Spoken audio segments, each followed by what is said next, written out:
different. Right, let's try and do a video. Let's try and do another video. Let's see if we can do another video for YouTube.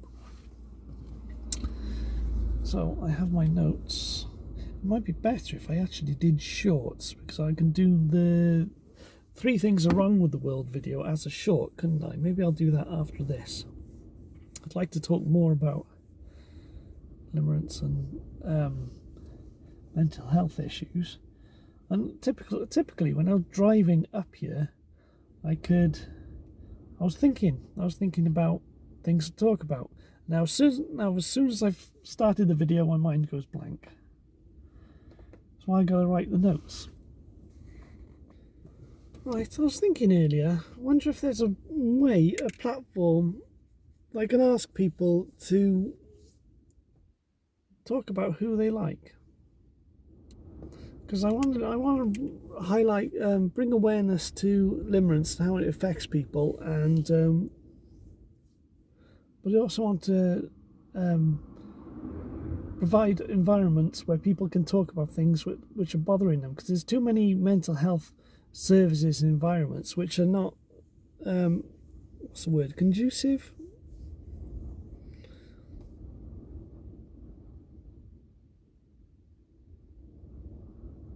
To opening up.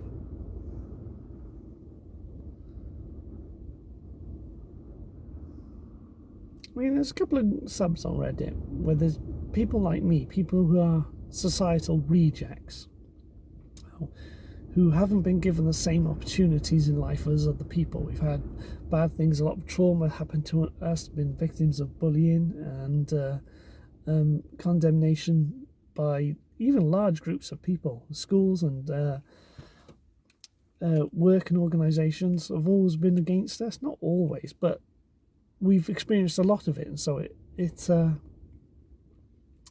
affects the way we think. And I think there's groups on Reddit where there's people like me who've been through these bad experiences, and it's affected us, and it's meant we're behind, and there needs to be more awareness of people like us.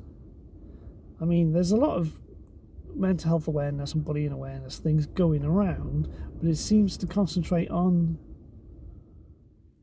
people who are already successful, not people who've never achieved the success. Like, it's like mental health schemes in employments. It's tend to be only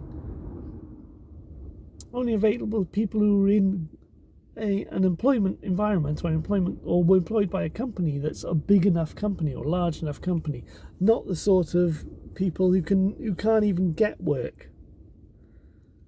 There's discrimination. There's discrimination about those of us who are alone, and always been alone, and always been victims of bullying. I need to give examples, don't I? But things I'm not willing to talk about now, but maybe other people can talk about them. It's like it could be in a coffee shop trying to order coffee, and there'll be some stereotypical 6-foot chadnik. This is a experience I've had, and the person behind the counter, though they don't know either of the customers, they're far more interested in talking to this other customer than me, because they're taller, they look better than me, better looking than me, and yet the person behind the counter knows nothing about the customer, knows absolutely nothing, based on purely looks. Now, I don't want to say that's a stereotypical, I don't want to say it's a typical situation, that's a stereotypical situation, but it's something that has happened and does happen.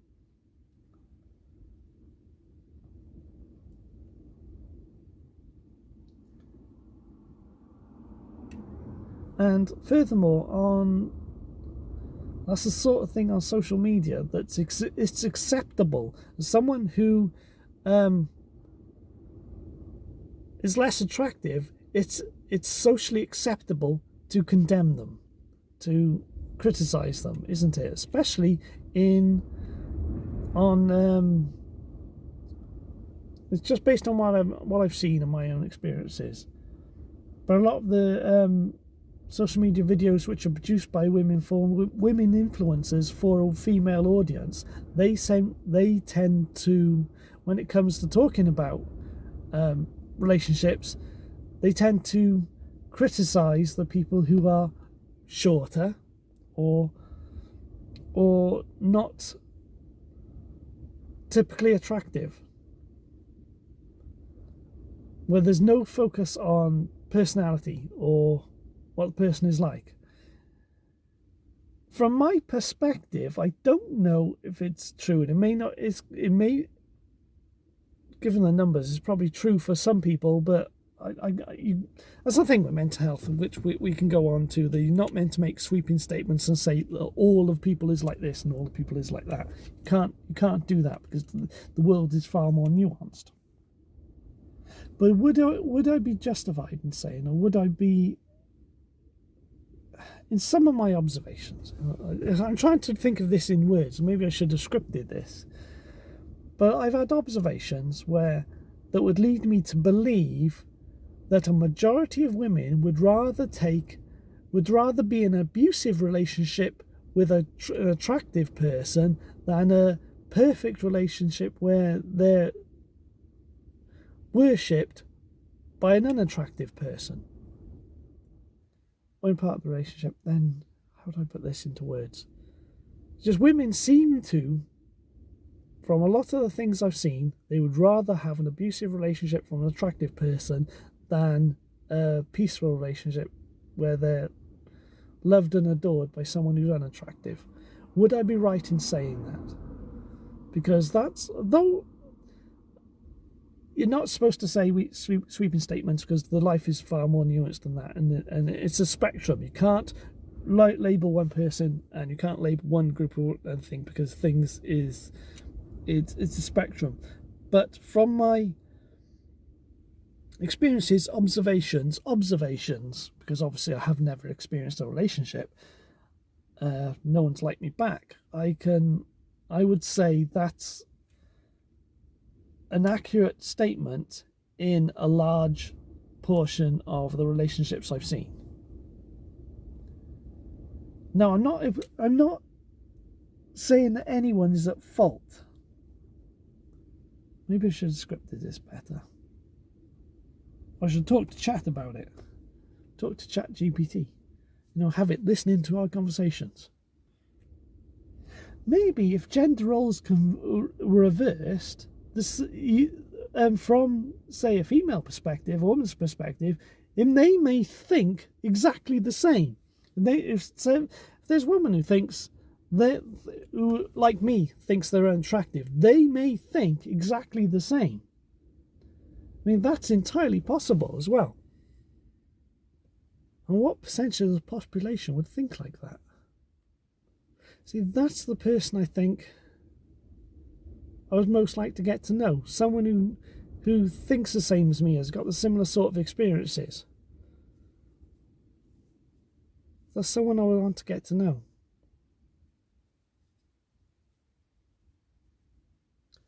Indeed, when in 2020, when I came back off holiday, what I was intending to do when I went on the big holiday in March, which took me 20 years to save up for, so it was a good holiday as well. I know I went back in 2023, but that's a different story.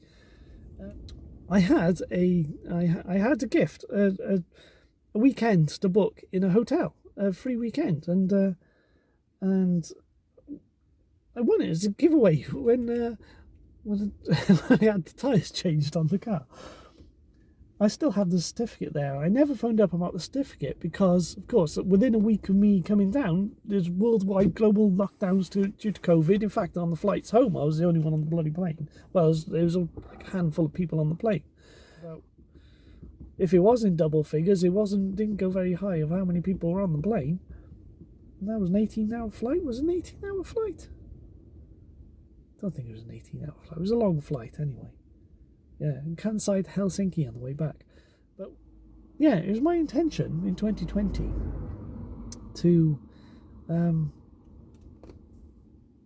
go on holiday, come back, then and then after I built up some money again, just like within 2 months, because I was working, I had a good job at the time, I would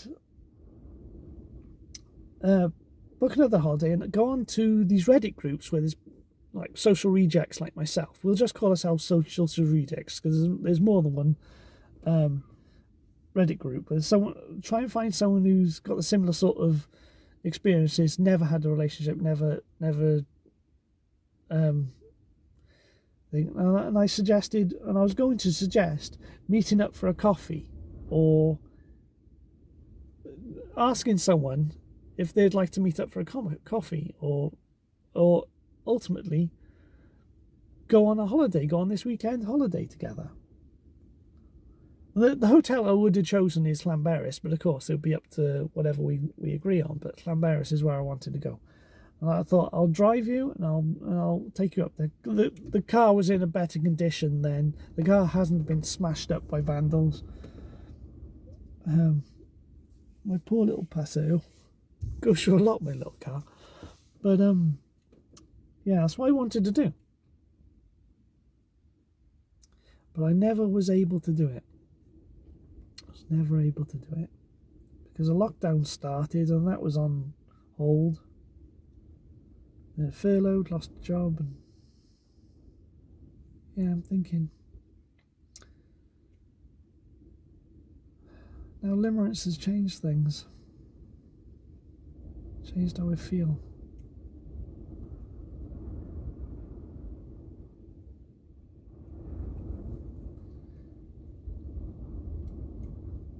Yeah, you see people walking past, a young family, baby and a dog walking past. And they're all younger than me. It seems like something I can never experience. I feel like I'm not good enough, not worthy enough.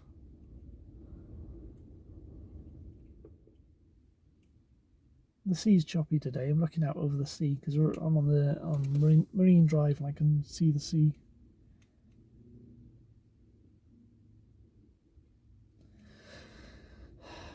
Anyway,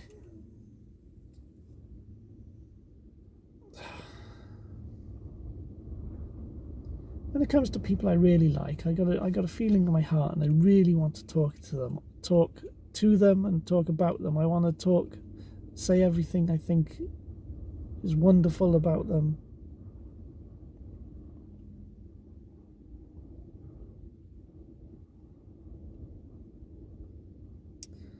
I want to tell the world about them. I have whole conversations with people in the car. Not just on video, but when I'm driving. Conversations with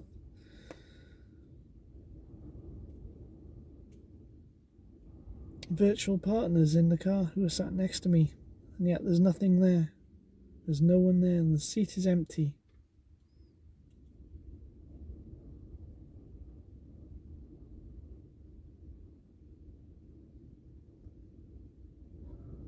I wish someone could love me back one day.